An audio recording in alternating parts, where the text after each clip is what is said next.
music you're hearing is one of my favorite groups. They're called the Epiphany Project, and among many languages, one of the languages they sing is Aramaic, the language of Jesus. And so I just thought I'd give us a little flair, a little feel for the region where these Holy Week events occurred and get us in the mood for talking about Holy Week. We have so many people from all over on this podcast, on this webinar. I love that you all were saying where you were from and how cold it was or warm it was where you are. Welcome to this webinar that I do before every season called Here It Comes Again, because inevitably our seasons of the liturgical year come around every year, and we need to with intention, figure out how we're going to tell this story yet again in new and fresh ways that wake us up to the depth of this faith narrative and how that intersects with our life narrative. Well, what you see there in that picture is the Worship Design Studio, and those of you who are not members, when you log on to worshipdesignstudio.com, you go into this space, into this terrific sanctuary space that we sort of staged as what, in my imagination, would be my dream worship design studio, because I wanted to inspire you to think of yourself as a ritual artist, and that our work of worship design is a very artful experience. The experience of storytelling, the experience of bringing to life our faith narrative in ways that impact our life narrative.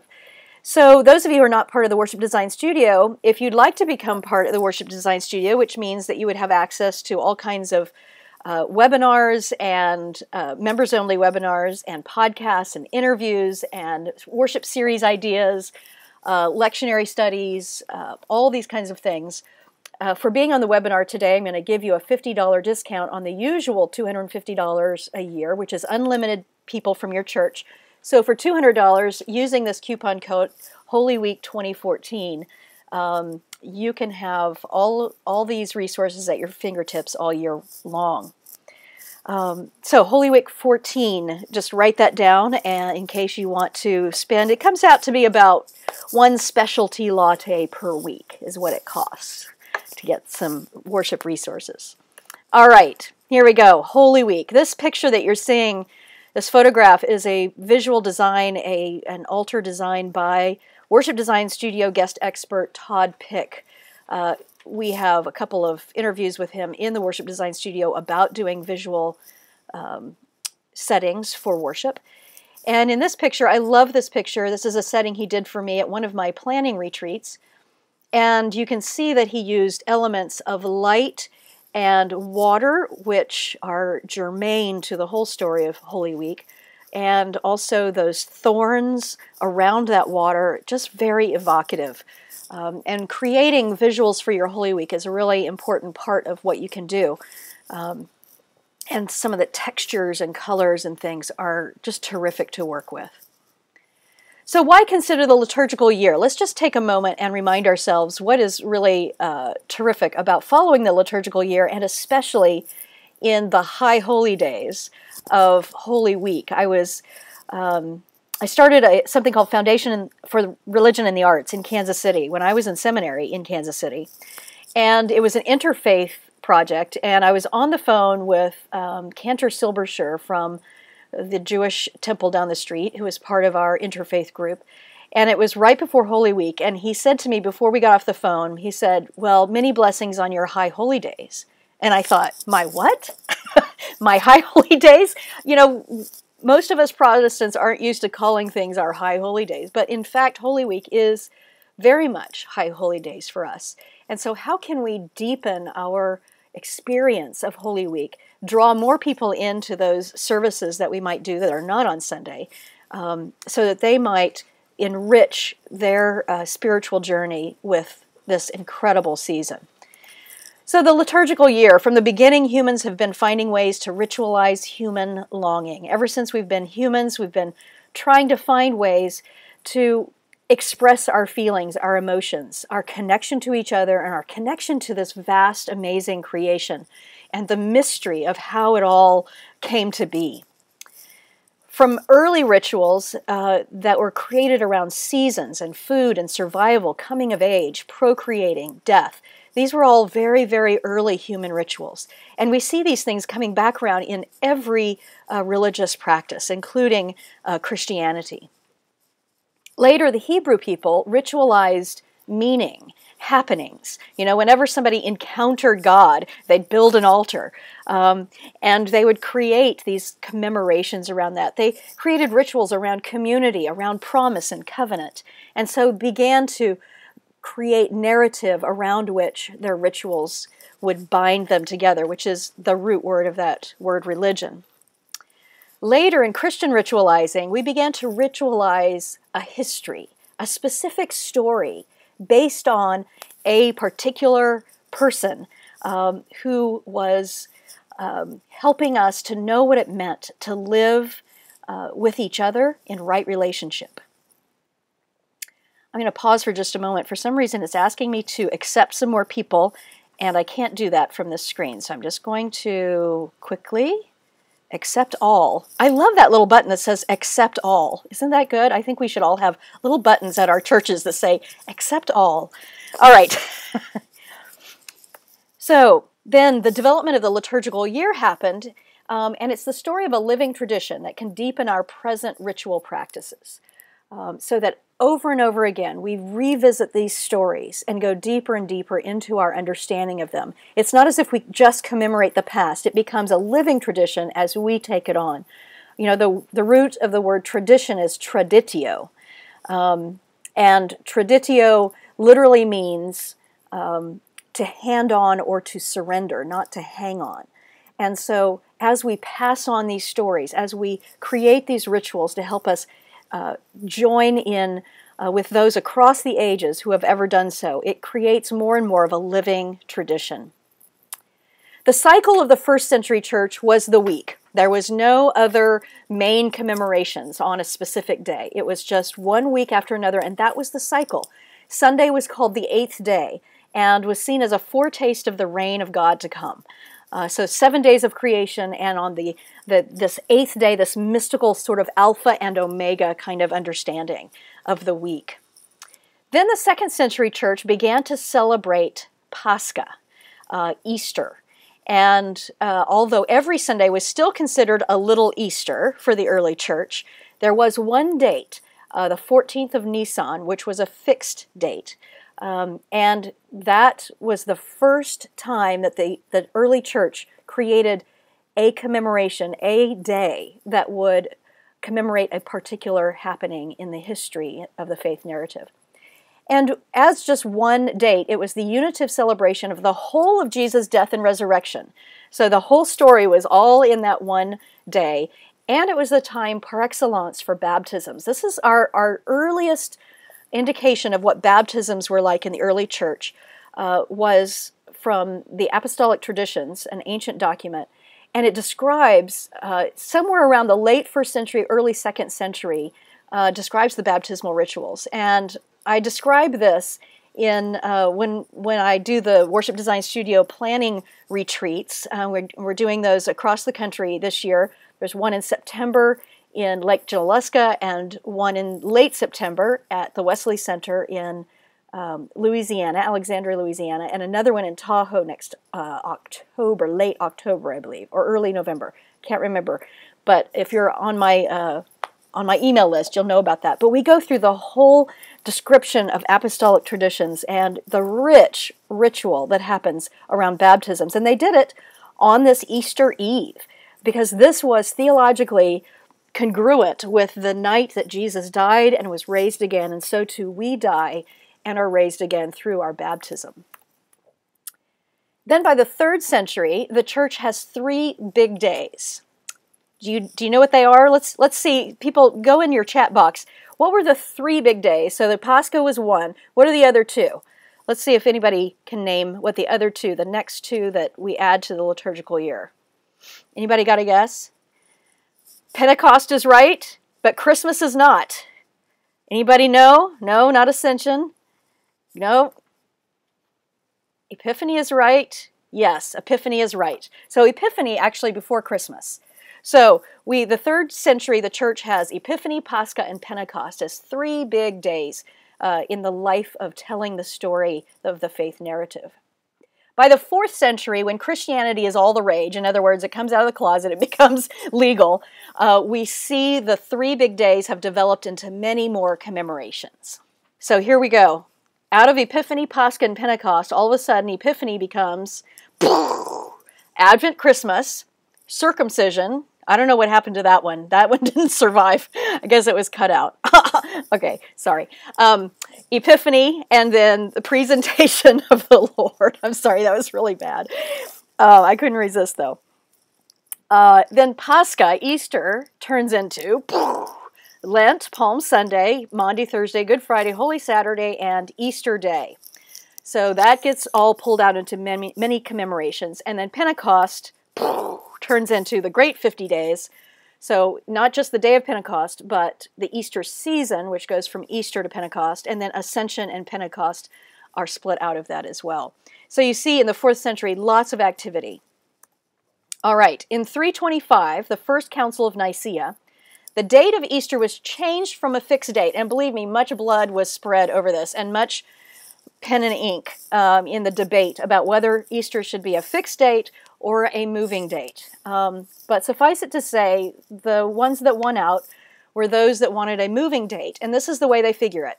The Sunday after the first full moon, after March 21st, which is or at least it was believed to be the vernal equinox. Actually, the vernal equinox happens around March 21st. Sometimes it's the 20th, sometimes the 22nd.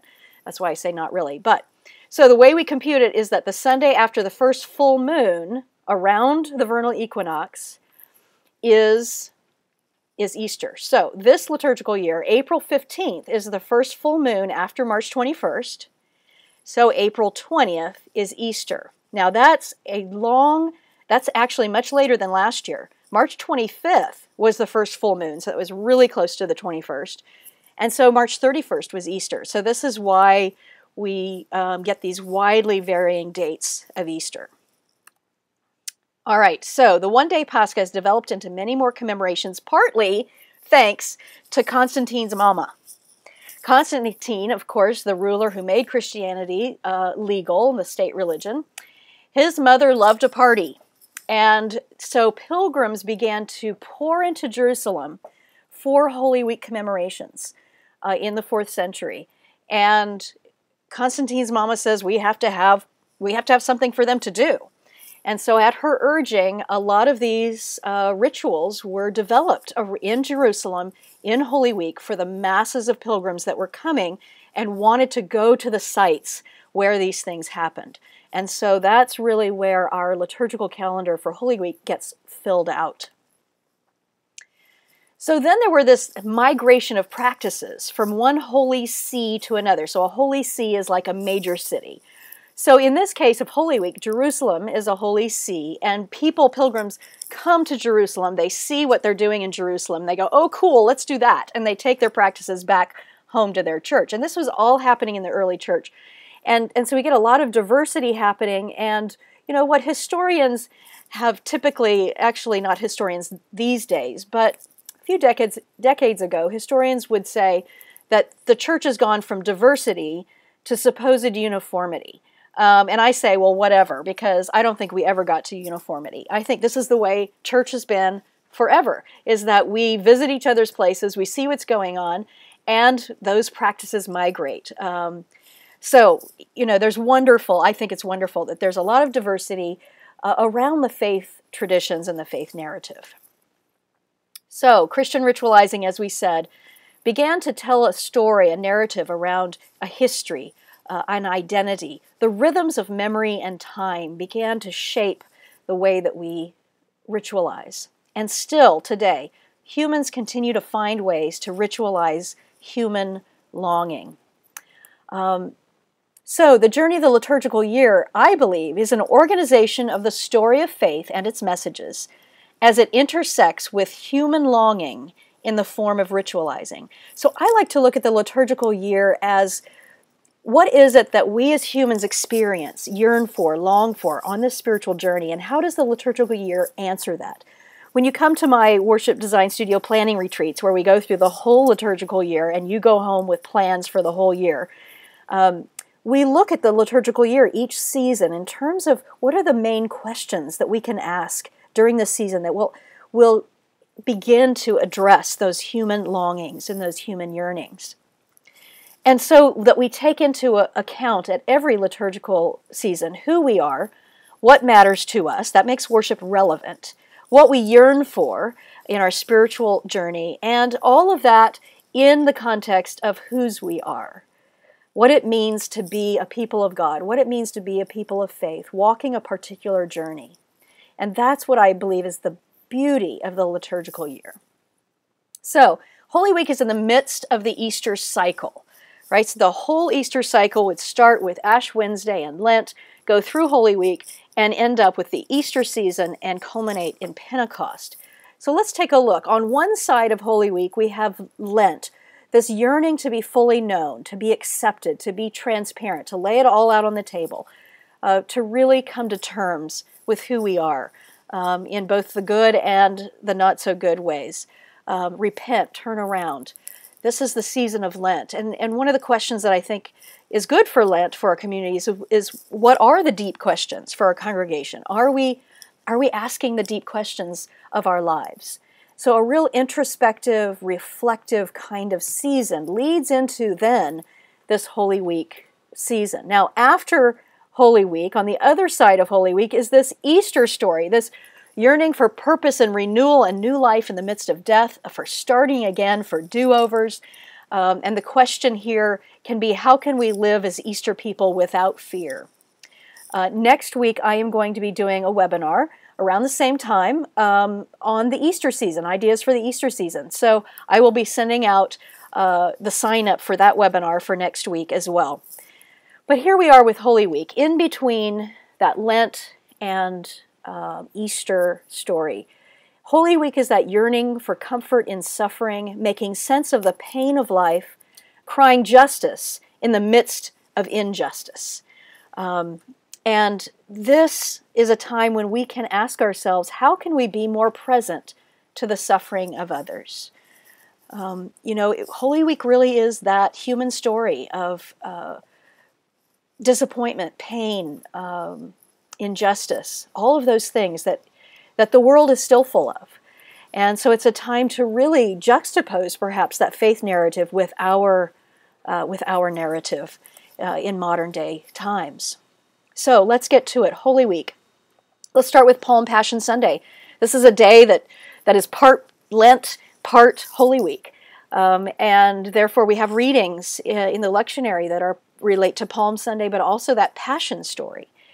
A lot of folks find that it's difficult to get people to Holy Week services during the week. And we have so many people who sort of go from Palm Sunday and the Great Parade to Easter and miss all of that in between dealing with the tough things of life. So including something about Passion Sunday in your Palm Sunday is a really good idea. And I have some different ideas about how to do that. So let's take a look at what that might be. One of the things that I love to do is I created something called the Journey with Egeria. Now, Egeria was a 4th century pilgrim, one of those pilgrims that made that journey to Jerusalem for Holy Week, and is one of the most important historical documents that we have. It was written by Egeria, a woman from Gaul, which would have been sort of Spain, this territory of Spain that we know today. And she wrote a diary. And apparently she's writing this she calls them Dear Reverend Sisters. So, whether they were part of a women's community or what have you, I like to think of her as the modern day United Methodist woman or whatever denomination you're part of. Keeping a diary when they go to assembly so they can go back and do a report. That's kind of what this 4th century Egeria was doing. And she gave us so much insight into what was happening in Jerusalem in the 4th century. Unfortunately, there are big places where she says, and now, Reverend Sisters, what they do is exactly the way we do it at home. So, of course, she doesn't describe it, which just drives historians crazy. But the whole document is worth a read. But I took excerpts from that document and created a whole journey with Egeria that's interactive, and it takes you through the whole of Holy Week. And we do that at my planning retreats. And a lot of people have reported that they've gone home and done that, perhaps on a special Passion Sunday night service, or even done that as Palm Sunday, because it starts with Palm Sunday, her entrance into Jerusalem with the rest of the pilgrims, and it ends on Good Friday. So it is actually something you could produce and put on for Palm Sunday morning. And it takes everybody through the entire story. So it's one way to, if you have the phenomenon where there's not very many people that come to your Maundy Thursday or Good Friday services or Easter Vigil, then this may be a really fun way to do that. Now let me tell you a little bit about what I do in that. This juxtaposition of the ancient idea, the images we get from her diary of where she was literally visiting Mount Sinai and heading into Jerusalem. And then throughout the service, what I do is use projections of modern day things. So, for instance, I'll have a modern day highway, a modern day railroad track, modern day images to sort of connect her ancient journey with our own journeys. Then when we get to Palm Sunday, I do a lot of pictures of modern day parades for justice. So, you know, justice marches. Here's Gandhi, and here's a civil rights march, and I just collected a lot of pictures, a more modern day one, and you know, that juxtaposition of our modern day search for justice and that early Jesus justice march through the gate into Jerusalem is quite profound. Then for the Good Friday part of the journey of Egeria, she talks about how they go by candlelight to the to Golgotha. And so I juxtapose that with images, modern day images of candlelight vigils for modern day tragedies. So it's something that I think is really interesting. Now, these are a collection of pictures that I put together. She talks about how on Good Friday, the people in Jerusalem in the 4th century would venerate a piece of wood that they believed came from the cross. And, you know, we Protestants can sort of poo-poo the veneration of things, but I know how I felt when I saw in a worship service in Georgia an actual ball and chain worn by an actual slave, or when I was at Buchenwald concentration camp, or any roadside memorial, or the fence on, a liturgical artist that I worked with once created an altar that looked like the fence on which Matthew Shepard died. So these are very important things to remember. The Holy Week story is not just about the past, it's about what's happening in our lives as well. Okay. So another thing that I want to just mention is a series called Threshold that I created last year A of the lectionary cycle. And it follows those lectionary readings of Holy Week, which of course every cycle is going to be using some of the same instances of the faith narrative, whether it may come from different gospel stories. But for year A, which we're in now, I created one called Threshold. And I did it because I was really intrigued by the idea of a gateway and all of the different gateways, metaphors for the thresholds of life. I'm going to actually bring up the Worship Design Studio and just show you the synopses for that series. And here we are in the Worship Design Studio, and those of you who are members know that you can click on Worship Series, and you see that I have 40 of those right now over the last 6 years that I've created. I just keep creating them for every season and posting them in Worship Design Studio. But I'm going to click on Holy Week, and we're going to filter that so we only see the ones that I created for Holy Week. And here's Threshold. And when I open up the synopses of that series, you will see that each day is a different kind of threshold, a different kind of threshold moment. So this is actually one that you would start on Palm Sunday. So your Lent series would perhaps finish on week 5 of Lent, or you would maybe bring it somewhat to a close on Palm Sunday, and then move right into this one. The Palm Sunday one is called Through the Gate, of course, the gateway into Jerusalem at the gate of the city. And then on Monday, and I created one for every day of the week. Now you may not, you probably won't do a service on every day of the week, but you could pick and choose from what I've created, and that's really what I had in mind, just to give you a lot of ideas. The one on Monday called Hospice, a service of thanksgiving for caregivers. There's so many people who walk through the gateway between life and death, like hospice workers, even loved ones who've walked through that recently with a loved one. And this is a service meant to honor those who have provided care, hospice care. And, these persons know what it is to usher someone over a threshold into life in God's realm with care and dignity.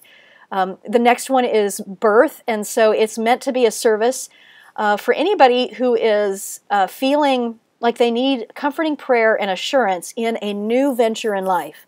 So they're rebirthing some new, perhaps they've lost a job and they're looking for a new job, or they're starting a new job, or they're starting a new relationship, or any of those things. And that's an idea for Holy Week, to think about what are people who are going over a threshold in their life that might need to come for prayers and assurance during Holy Week. For Wednesday, I'll call it the starting gate, and it's created around the idea of just creating a labyrinth of some kind. In your space, you can make one out of masking tape on a gym floor, or canned goods. Go to our Pinterest page for the Worship Design Studio, and we have a whole board there of different kinds of labyrinths that you can create and be inspired by. But the idea is that it would just be an open evening for people to come, and what I imagined here is it's a labyrinth walk for justice, and that what you might have surrounding the labyrinth are pictures of those who've worked for justice, maybe famous people, but also those in your community who are working for justice. And so it would be walking in solidarity with those who are working for justice. Then Maundy Thursday, the threshold is leaving the table, because as soon as Judas left, as soon as Jesus left and went to the garden, that was the threshold of events beginning to happen. The Good Friday, the threshold, of course, is last breath. Easter Vigil, into the light, and Easter, out of the tomb. So this whole idea that we talk through Holy Week about what it means to cross over. And the anchor image that I talk about in the Worship Design Studio, that every series I think of an anchor image, something that really grounds the series, gives it a visual metaphor. And for this one, I can imagine having like an arbor. You can get those at Home Depot, or my favorite liturgical shopping place is Home Depot. But getting an arbor that you would use and maybe have in different places for every one of the services that you use. And then on Easter, you would take that arbor, would be present, and then you would stuff that with flowers and just make this gorgeous thing. So that's one Holy Week sort of theme. I like, we don't often think about having a theme through Holy Week, but I think there's something to be said for doing that. All right, so that's threshold. Monday through Wednesday is called the minor days of Holy Week. And again, most of us don't do something then, but I'm wondering, it might be worth considering having something available, even if it's something that people do on their own. Maybe you post a meditation on Facebook, use social media to continue sort of this idea that the whole week is set apart in some way. One of the things that I created, one of the other series that I created is called Vigil, and it's a non-lectionary Holy Week series, basically inspired by the monastic practice of praying the hours. I spent some time in southern Missouri at a Trappist monastery with my friend Father Paul Jones, and really indulged myself in those praying the hours. It's just a rhythm of living your life, and what better week than Holy Week to give that a try. And so give your congregation a sort of framework for praying throughout the day. I won't go through each one of these, but there's what I include in that is, at different times during the day, is a script by Father Paul Jones. It's called a Liberation Hours, and his poetry is beautiful. He's very justice-minded.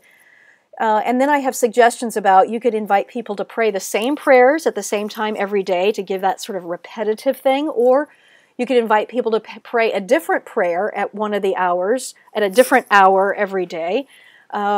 You could have a little mini retreat one day during Holy Week for those who can do all day and follow the hours of prayer. There's so many different ways to do that, but that whole script is in there. And, you know, it's a way of becoming aware of the prayer cycle and how deeply prayer can take us in an intensive period like Holy Week. Now, this year for Lent, I'm working on a series called Busy. And it's really shaping up to be a good series. I'm very excited about it. And those of you who are part of the Worship Design Studio, hopefully in your coaching email, you got the message that all of those resources are posted now for that series, Busy. And as a sort of follow-up to that, what I'm working on for Holy Week is called Making Room for the Holy. And it's based on fasting. Fasting is usually associated with Lent, but I think for a short period, for people who've never fasted from anything, that might be a good incremental step. And so thinking about making room for the holy as what fasting is, rather than giving something up, it's about making room. Now you see this picture I have on here, it says no data. There are many different things we can fast from, not just food. So I did a crowdsourcing thing on Facebook last week, and I asked people to contribute. What could we fast from that would help raise our consciousness about our relationships with each other, with God, and with the environment? And I got so many responses, but these are the main ones that kept coming up time and time again. So fasting from technology, from television, from meat or fast food, or food that's not grown locally, you know, many different ways that we could fast from different foods that had an impact, an environmental impact. Plastic bottles of water, fast from making a ton of garbage. So really thinking about, you know, how we prepare things, and are we using things we're going to throw away too much, etc. Fasting from shopping, from consumerism, from just getting stuff, and only shopping for the necessities of life, so that we can raise our consciousness about how much we consume and how much we're contributing to landfills. I loved this, fasting from complaining. I think that's terrific. Or judging or lying. Those were all things that came up in my crowdsourcing on Facebook. And, you know, the idea is that when you fast from these things, when you become intentional, then we begin to be aware of how much we do it. You know, because it starts to come out of our mouth and we go, oh my gosh. So fasting from non-fair trade items, etc. There's so many different things. And so that's what I'm working on is, and I'll be posting that in the Worship Design Studio in a couple of weeks, but how can we encourage our folks during Holy Week to have a more deeply intentional journey by making room for the holy? All right, so Maundy Thursday. Moving on, I'm checking my time. All right, we're doing pretty good. Okay. Whew, Maundy Thursday is one of my favorite times, favorite rituals. It's so rich because it has so many elements in it. One of the things I want to turn you on to right away is one of my favorite videos from theworkofthepeople.com, which is the video liturgy folks that I highly recommend. That's where I always go first to look for videos. But they have one called Stranger. And it is video footage with music of this guy who is washing people's feet out on the street in a busy city. And it gets me every time. I've seen it dozens and dozens of times, and every time it gets me. I used this for the first time at a service where it wasn't Maundy Thursday, but we were doing a foot washing, and actually I was doing a hand washing, because I think it's worth an incremental step. If you never had foot washing before, you might want to try washing hands. Even washing each other's hands can be pretty intimate for people, so it's a good incremental step. So I had planned this for this service, and I decided to do hands and not feet, just as an incremental step. But I showed this video so that they could see foot washing. And I had basins set out all over and had instructed people that they could wash people's hands. And I'm telling you what, this is one of my most favorite good worship stories. After they saw the video, people took the basins off of the tables and put them on the floor, and they washed each other's feet anyway. I get verklempt because it was such an extraordinary moment. So I highly recommend you can preview that at their website, and I think it's like $15 to buy it. So it's just an extraordinary video and music. Okay, so another series that I've created is called Poured Out. This was a lectionary-based series, year B, but of course in Holy Week, it's the same stories. So, if you want to do this drama, then I wouldn't say let the lectionary year hold you back.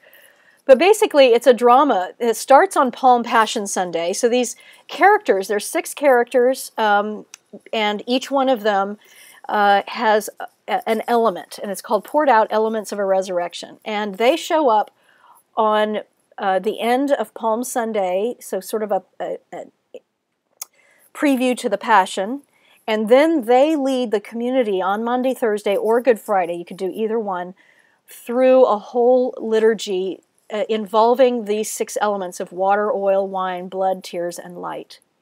This is something that I was, 2 years ago, I guess, whenever it was year B, I was going to just put an outline in there and just describe these characters. But I was on a plane late at night one night, and I just started imagining it, and I was reading the scriptures, and it just kind of poured out of me. So I just wrote the whole script. So there's a whole script there, ready to go. You just need 6 people who they don't even have to memorize because their scripts are fairly brief. They just are going to lead the congregation through ritual. So here are the characters.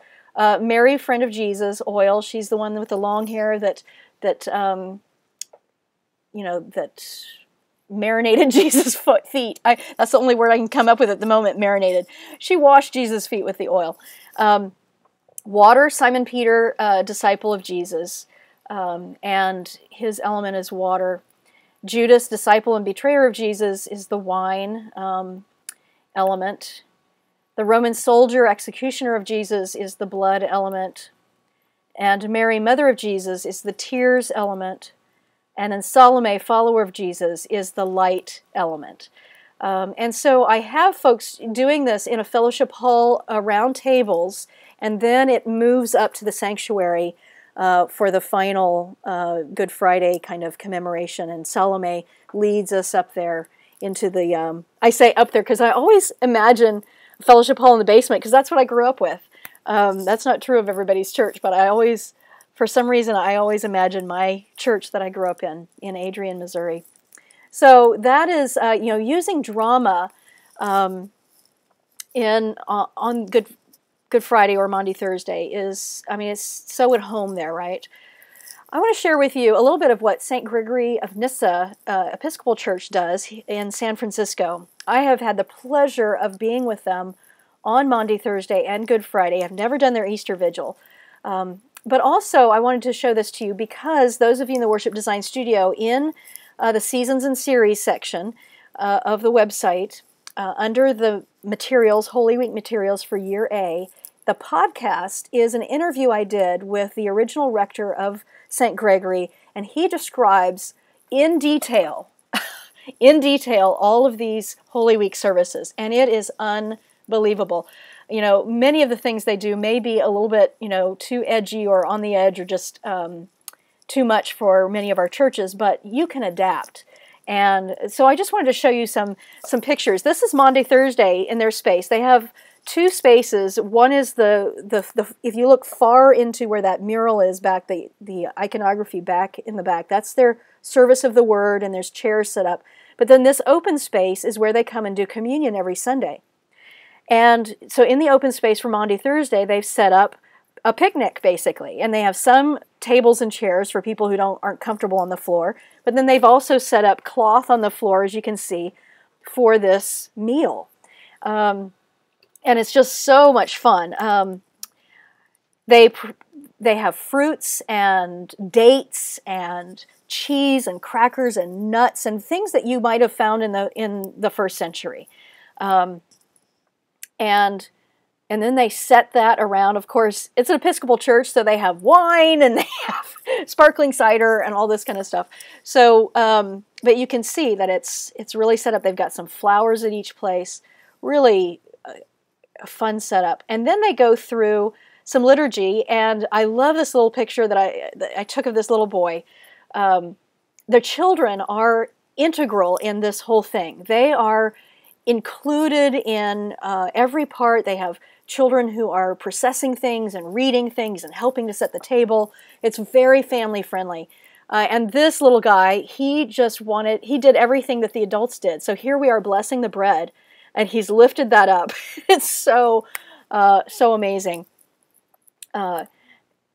Then they clear away after we eat, and there's a sermon and readings while we're eating. But then they clear everything away, and they set up chairs and basins and towels for the foot washing. And we all stand around the circle and take, when you feel called to, go in, and somebody is there to wash feet, and you can wash feet if you want to, or just have your feet washed. But they're singing the whole time. The community is singing the whole time. You see it's getting a little bit darker here as we do that. And then they take this out to their little garden out on the street to do the part about Jesus, the readings about Jesus in the Garden of Gethsemane. And again, you can see a child has processed a light out there, and they had little lights hanging from the trees. It was just really beautiful and special, and you can see how sensory rich and multimedia this becomes. Folks are putting in the chat that you go to an art gallery on Good Friday. That's great. And then create their own art reflecting Good Friday. Wonderful. Then the interactive stations of the cross with multimedia, actors, light, sound. Yeah, I mean, this is the time to do drama and really get the word out. It can draw a lot of people in besides the people who come to your church. All right, let's go to Good Friday examples. One of the things I wanted to recommend to you is this song that's become a new favorite song of mine for Good Friday in the songbook Worship and Song. O Christ, You Hang Upon a Cross, and Shirley Raina Murray, who is one of my favorite lyricists, hymn writers, writes these profound words. It's in a minor key. O Christ, you hang upon a cross the world has made, while soldiers hammer justice out where games of dice are played. Kyrie eleison, Christe eleison. O God, our God, the blood flows on in suffering's dark tide. In battle zone and marketplace, our innocence has died. And of course, that applies to ancient peoples as well as our modern day. The marketplace might not be the same kind of market that Jesus overturned the tables, but certainly the marketplace of stock exchange and the kind of things. I mean, it just keeps getting played out. In private thought and public stance, we war against your word.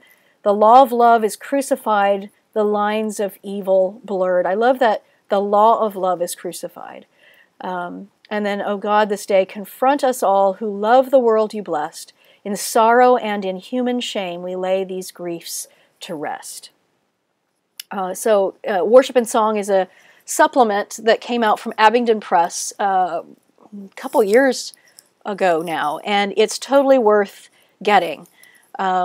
Even if you're not United Methodist, you can actually buy it without the Methodist insignia, and it has so many wonderful things in it. It's really worth adding to your library. So let me just go to St. Gregory of Nyssa's Good Friday practices. Oh my gosh, this is an incredible thing that they do, and I think is easily replicable in our churches. And it involves tulips and an icon and a table covered in black. So I was telling you that their space, of course, has this big open space in one half of it. And that same table that they do communion on every Sunday is the same table they do their fellowship time, their coffee hour every Sunday, is the same table around which they do a community food bank. And so on Good Friday, it's the same table that is draped in black. And as you come in, there are baskets, and they hand you a tulip, a beautiful, brightly colored tulip.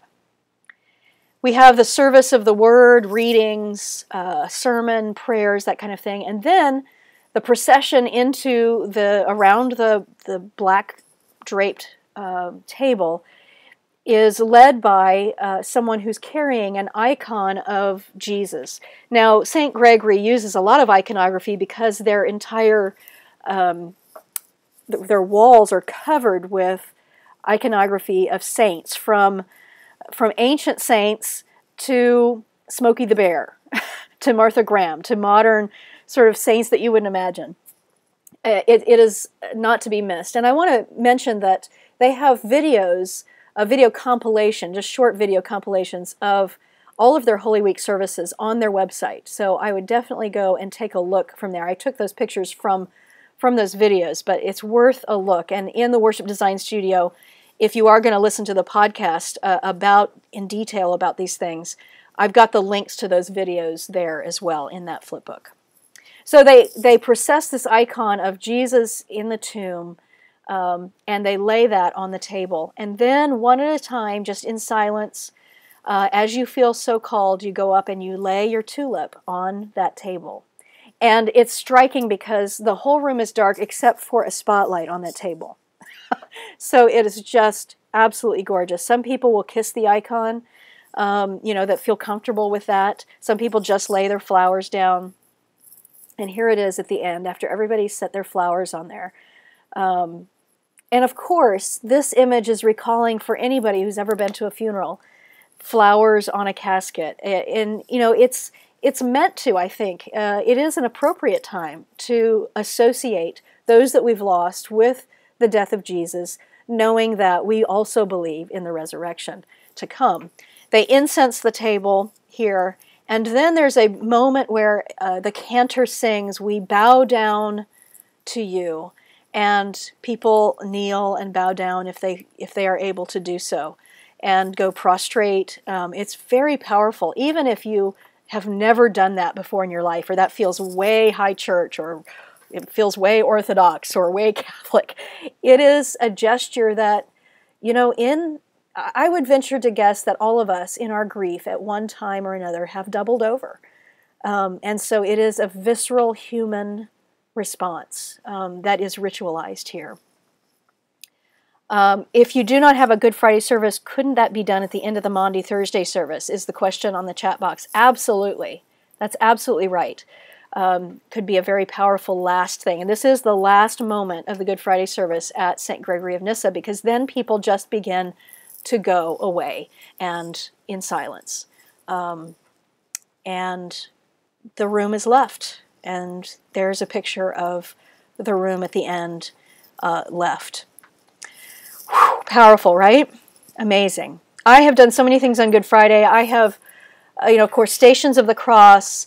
I was part of my first career is in professional dance and musical theater, so I had created an entire Stations of the Cross thing where I actually played the cross. I was stiff with my arms out, and this big guy came and picked me up and toted me down the aisle as this sort of human cross thing. And I mean, it is the night for drama. I can remember, I think one of my earliest memories of Good Friday when I was a child was, a hammer on wood, that kind of audible soundtrack of that just brings that to life for us. So many different things. Let me just mention, I talked about the journey of Egeria, and in her journal, she talks about how they went from from Calvary to the tomb, and what she's actually talking about is that the great church in Jerusalem actually is built as sort of a mini replica of the holy sites. So you see down in the bottom in the middle, you see Calvary, and so what she's talking about is a whole service that is, they did also go to other places in Jerusalem, but here on Good Friday, they're at Calvary at the tomb, having their candlelight vigil. They're going or Calvary at the cross.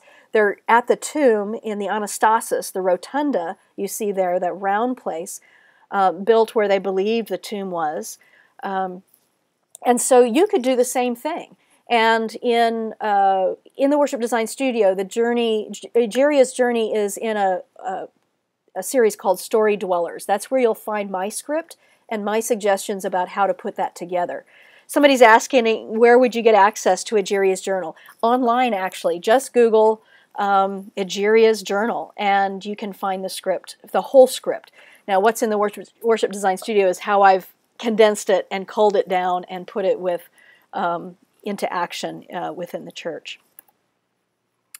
All right, how are we doing on time? Pretty good. We're getting to the end here, and good thing we're about to the Easter Vigil. Somebody's asking about the narrative lectionary. As of yet, I don't have anything from the narrative lectionary, but I am collaborating with my friend Dr. Eric Elnes, who's going to be starting using the narrative lectionary next fall, which is kind of a starting point for the narrative lectionary.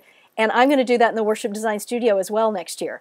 So all my series will be based on the narrative lectionary starting in the fall. And I'm very excited about having that sort of new compilation of things to play with, to work with this year in the Worship Design Studio. So the Easter Vigil is something that for United Methodists is in our Book of Worship. Many Protestant denominations actually have orders of worship for Easter Vigil, but rarely do that. Historically, what really happened is that the Easter Vigil, which is meant to be done in the middle of the night on Easter Eve, before dawn on Easter, and it really follows the ancient practice of the 1st century, 2nd century church doing their baptisms in the middle of the night before cockcrow on Easter morning. What happened is that instead of doing it in the middle of the night, we shoved it into Easter sunrise service, and that's really what we did with that. Is we put it in the early morning at daybreak. Basically, I think so we could have pancake breakfast. I don't know. Maybe it's a pretty good reason to do it. But just know that the Easter Vigil is a rich, rich service of light, word, water, and table. So let's take a look. One of my, besides the Good Friday hammer and nails, one of my earliest and most beloved memories of Holy Week is something we did in my little tiny United Methodist Church in Adrian, Missouri, and that was to keep a vigil from the end of Good Friday service through Easter morning, Easter Sunday service. And we had a little room in back of the altar in our church, and we just created this little, it had a candle and a Bible and some materials, and people signed up to keep vigil through that whole time. Now, if you did it from sundown on Maundy Thursday all the way through Easter, we would call it a Triduum Vigil because that Triduum is the name that we give for those 3 days. We could also call it Vigil of the Tomb if you just do it from Good Friday to Easter Sunday. I'm going to get back to exactly what those 4 elements are, so hang on, Nancy. Question asked in the chat box. Oh, good, and somebody put it down. So a vigil can be a wonderful thing for people to sign up for. Now, you could do that physically, or you could actually do that virtually these days. So if you have a congregation where people live all over and maybe far away, you could actually have people sign up for different hours and have them keep vigil where they are. You could even have that happen virtually by people going onto Facebook or some social media place and posting different prayers and things throughout that whole time so that at any point people could go to that page and immerse themselves in prayer and vigil at that time. Create a special vigil page on Facebook or other social media. This is the labyrinth right outside the church where the Worship Design Studio photo shoot was. This gorgeous labyrinth overlooking the regional park. And I was with them on Good Friday last year, with that congregation. And we walked the labyrinth for Good Friday. But you could also think about, like I said before, having a labyrinth as part of Holy Week, and especially during this vigil time.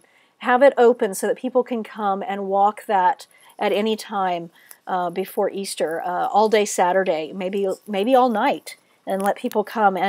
And we actually picked up a rock before we walked it, and then when we got to the center, we laid down whatever burden it was that we needed to lay down, whatever sorrow we needed to lay down in that center, and left it there and walked back out. So that's a wonderful, simple way to do that and have that be meaningful. Here's a picture of it at night, and certainly a labyrinth illuminated by candlelight is awesome. And then they have a fountain out there that's a natural bubbling water. I mean, it's not natural. They made it, but it's in the rock. And so actually touching the water, remembering our baptism, is another thing that is appropriate for that Holy Saturday. Now the Easter Vigil. This on the right here is obviously not this year because it's Saturday, April 3rd, but was a community that did an Easter Vigil, and you can see that they have punched holes in the name of their church, Grace. But grace is also just a great word to punch holes in the side of that. I'm losing my words. You know, the round thing that holds the fire. The metal canister. And that's creating a really cool thing. But the Easter Vigil can start with a bonfire out in the parking lot, out away from your church, and there's a whole liturgy of light and light coming back into the darkness. And then you light the Paschal candle. You can see that big candle. I call the Paschal candle a big honkin' candle. It's the biggest honkin' candle you can find.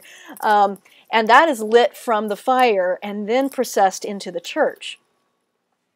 You can see them lighting this here and then beginning to process into the darkened church.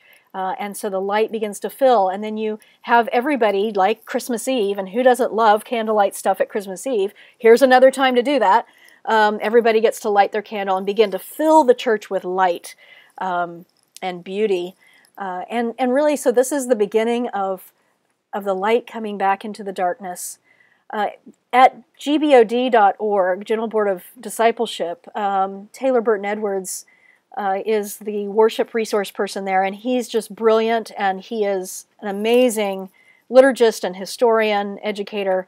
But I want to call your attention to that resource. Even if you're not United Methodist, go there, and he has a whole liturgy with, beyond what the Book of Worship has for the Easter Vigil, and so I commend that to you. But so there's light is the first element, so you've got the light coming back into the church. You have words, you have preaching and reading of Scripture. You have water, recalling the early church and the fact that this is the time par excellence for baptisms or renewal of baptism, if you don't have anyone on the track to be baptized that night, for us all to renew our baptism. And then finally, gathering around the table for communion. St. Gregory of Nyssa does this. In fact, this is their Easter service. But you can see this picture. There's one point that they're outside, and he goes to the door, and he pounds on the door of the church. And the church doors open very dramatically, and they begin to process in with singing and alleluias into the church, and the light floods the church. And then they dance as they do at St. Gregory around that table, singing, and of course they do communion, they celebrate communion, and then afterwards they, literally in the video, you will see them carrying this table in full of food, and it is a feast, because Christ is risen indeed, and on the video you will see, I don't think I've ever heard a church do as much woohoo, yang, screaming, celebrating at the announcement that Christ is risen indeed. It's just so palpable. And whether or not you incorporate anything that they do there, I commend to you those videos just to engage your imagination about the depth of our engagement with these narratives and what it can be like. So friends, woohoo, we made it. We made it. That is just in an hour as many ideas as I can throw at you. Again, the coupon code for $50 off of a year-long subscription to the Worship Design Studio as your gift for being on the webinar today is Holy Week 2014.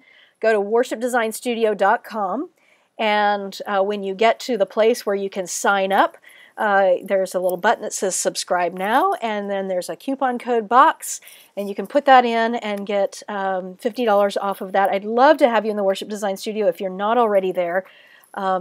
Again, it's a place where my vocation, my ministry is to support you in your work of worship design. I never want you to feel alone in what you're doing. I want you to always feel like there's some place to go to be inspired, to get excited, to get education and inspiration, some practical ideas, and encouragement for your work of worship design. So I see lots of thank yous happening in the meeting chat. Thank you all so much for the work that you do week in and week out. My prayers are always with you. And thanks so much for being on this webinar. All right, thanks everybody. Bye-bye.